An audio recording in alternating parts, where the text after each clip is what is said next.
The history of the 1972 Jefferson nickel begins long before the coin itself was minted because its roots go back to the late 1930s when the United States Mint wanted to replace the Buffalo nickel that had been in circulation since 1913 and had become difficult to strike with consistent detail. The Mint selected a design honoring Thomas Jefferson, one of the founding fathers and the third president of the United States, and his famous home Monticello. The design by artist Felix Schlag became the standard nickel for decades, and by the time 1972 arrived, it had already been circulating for more than 30 years, making it a familiar part of American pocket change.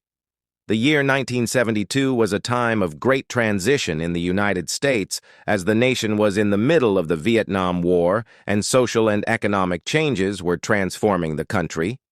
Coins minted during this era reflect a mixture of tradition and modern production techniques.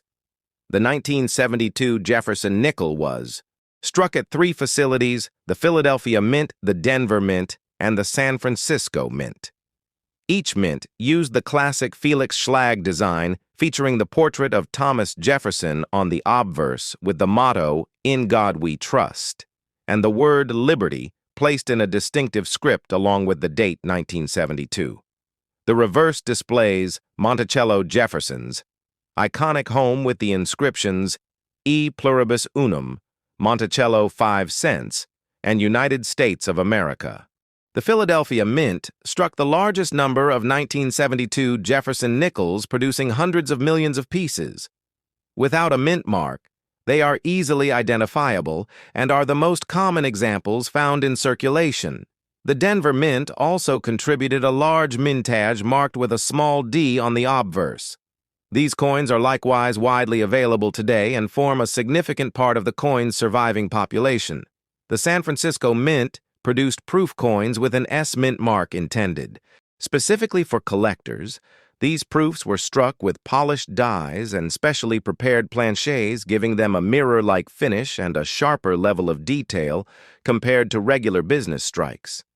Although the 1972 Jefferson nickel does not contain silver, unlike wartime nickels from 1942 to 1945, it still holds collectible value due to its place in the long-running Jefferson series and the variations that appear in different examples. Collectors often examine these coins for condition strike quality and any noticeable die varieties. Variety hunters sometimes search for errors such as off-center strikes, die cracks, and die clashing, which can create unique collectibles. Some 1972 nickels show full steps detail on Monticello, a feature highly prized by collectors because it indicates a strong and accurate strike that preserved the fine architectural lines of Jefferson's home. The circulation of the 1972 nickel also reflects the economic landscape of the early 1970s. Inflation was rising, and coins were being handled heavily in commerce, which means that high-grade examples today are less common. The wear and tear of daily use made pristine pieces rare, so collectors often turn to uncirculated rolls, mint sets, and proof sets to find the best preserved coins. The Jefferson nickel itself continued to be an important coin in American commerce as it was widely used for vending machines, transportation fares, and general transactions making. It was one of the most circulated denominations of the period. For a 2-hour documentary-style video, the story of the 1972 Jefferson nickel can expand into the broader history of the Jefferson series, exploring how Felix Schlag won the design competition, how the Mint modified his original designs, how technology changed coin production over the decades, and how the series evolved from 1938 up to the early 1970s. You can discuss the cultural impact of Jefferson as a figure, the architecture of Monticello, and how American coinage reflects national heritage and artistic choices. The script can also explore minting technology from planchet preparation and die engraving to striking pressure and quality control to help viewers understand how each 1972 nickel was created. Another important part of the story is how the 1972 Jefferson nickel fits into the timeline of U.S. economic trends as coins circulated heavily and the mint worked to meet national coin demand. You can explain. how mintage numbers varied by year, how the mint forecasted public needs, and how coin distribution impacted what people found in their pockets every day. The documentary can further highlight the collector market, discussing grading standards, third-party grading companies, population reports, and auction records. Although most 1972 nickels are common, some high-grade full steps examples are quite valuable due to their scarcity and the difficulty of finding flawless strikes.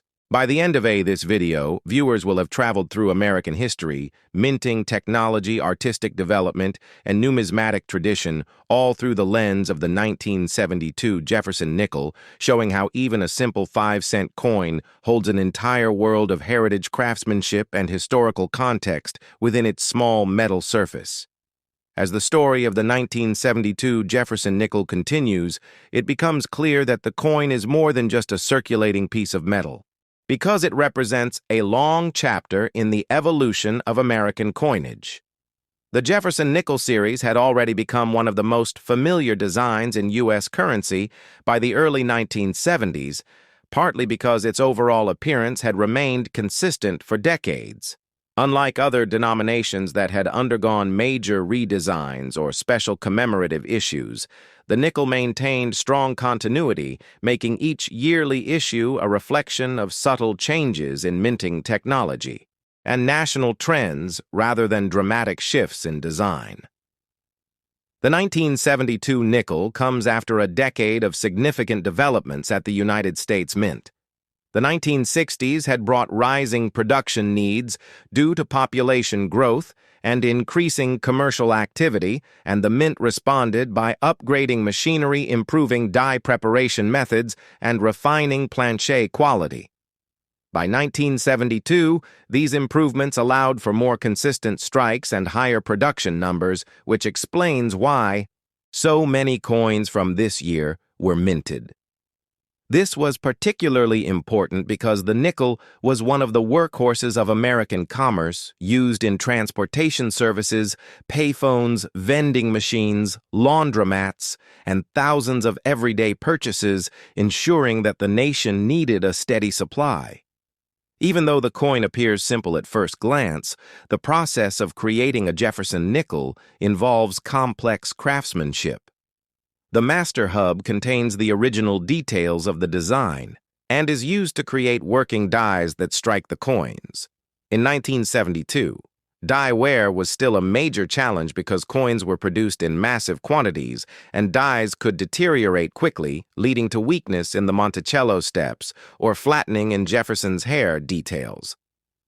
Collectors today study these small details to distinguish high-quality strikes from average ones, and to classify varieties that arise when multiple dies produce slightly different appearances. This is why the 1972 series has several minor varieties, some of which are sought after by numismatists, who enjoy exploring the network of die lines and small variations that reveal how the mint operated that year. The economic environment of 1972 also influenced the coin landscape. The United States had recently moved off the gold standard, and inflation was becoming a noticeable factor. Everyday Americans relied heavily on coinage for exact change, so durability became a primary consideration for the mint.